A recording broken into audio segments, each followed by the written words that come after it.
I want to take a look at how we can use paragraph styles and character styles to make our life a lot easier on something like a timeline and a concept map. The hard way is to come up with a plan for saying, okay, I want this to be my paragraph, and then copying and pasting everything and moving it around, and then deciding, well, wait, maybe this needs to be smaller, and then I'd have to change it throughout the whole layout. And then students will tell me, but I don't want to have to change all of them. So I'm going to develop a quick way to change all of them if we find that some things are too big, or maybe we need to change the color.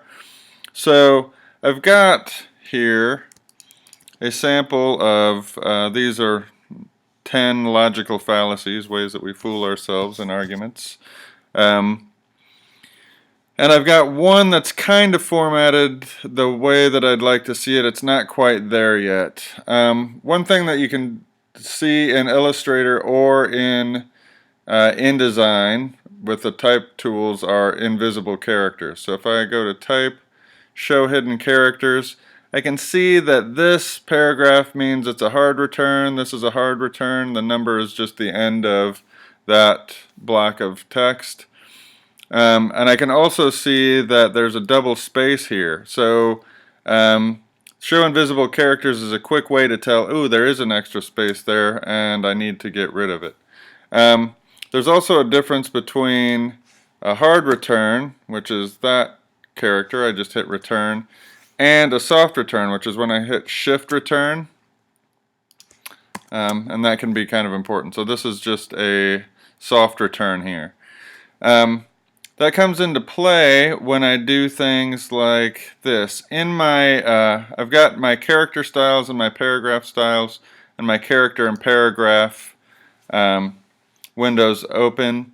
I'm also going to, this is what, if you go to Window, Type, Paragraph, they're all in here, character, character styles, paragraph. If I go to the paragraph window, probably by default this is what you're going to see.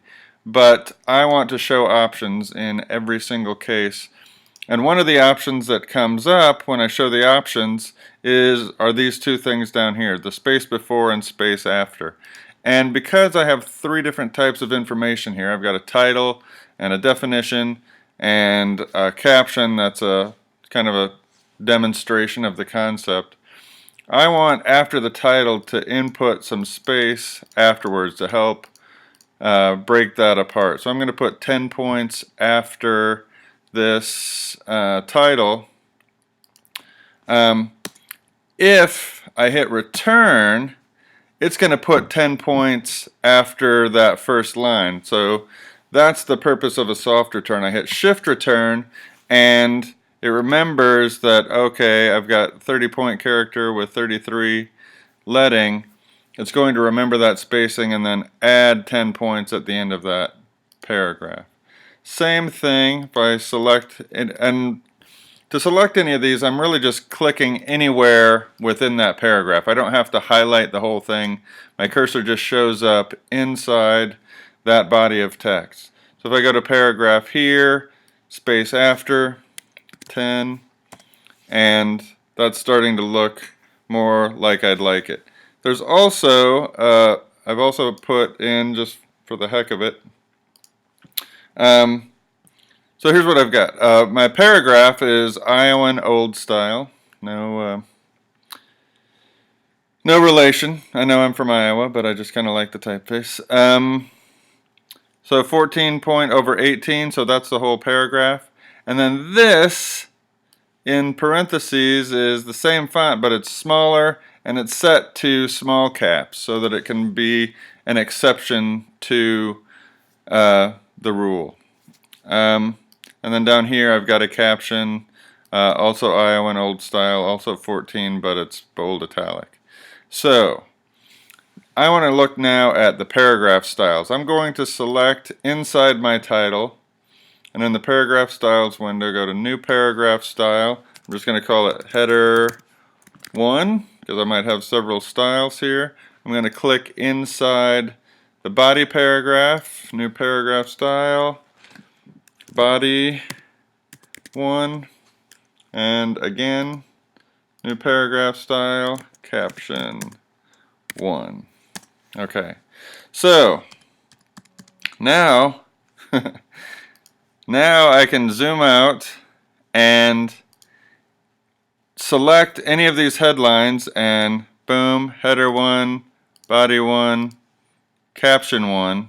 Whoops, did I not define caption 1 correctly? Hang on a second. Delete, yes. I think I had the wrong thing selected. So new paragraph style, caption 1, and caption 1. No?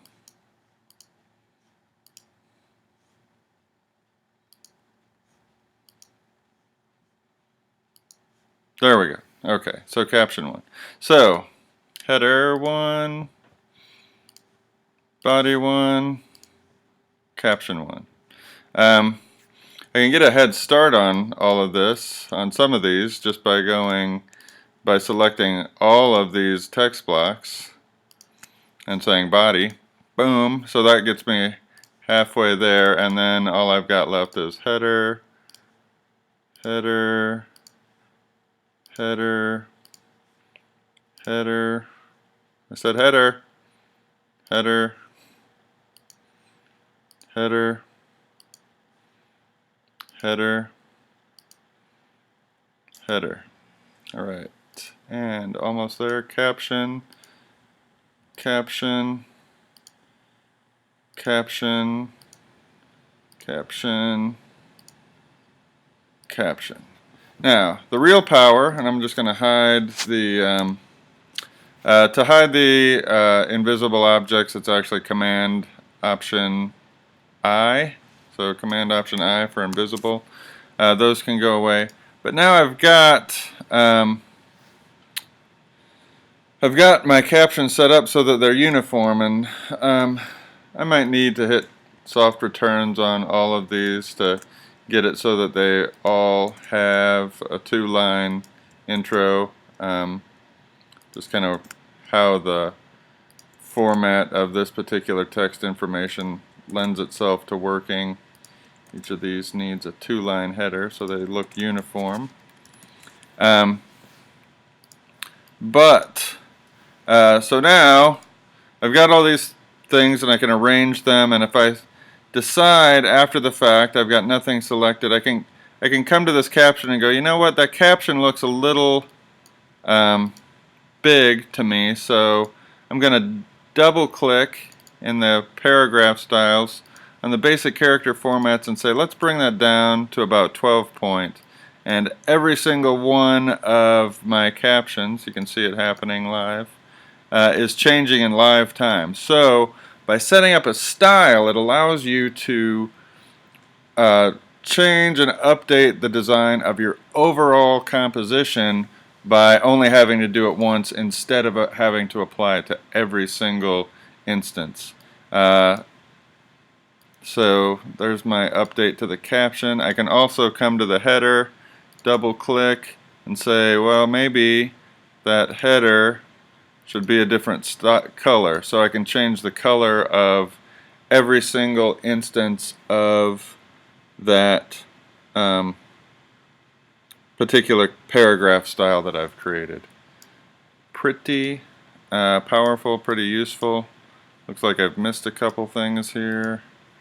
Caption 1, caption 1. There's other things that need to be updated here for me, but that's basically an introduction to how to set up paragraph styles. I guess one follow-up here, I'm going to say like scientist. I'm going to select this and create a character style. New character style. Small caps. Body. Small caps. Okay. So I don't know if I have anything else in. Yeah, here we go. Some parentheses here. I can just say body small caps. Now, the advantage of the character style is only going to remember the font size and uppercase, lowercase, and spacing, stuff like that. It's not going to remember things like space after or leading. That's all tied into what was assigned by the body text that it's assigned to. So character styles, paragraph styles, it's a crash course. Plenty of tutorials on YouTube and Adobe TV about more detailed information, but that's a really good introduction to how to use them. See you in class.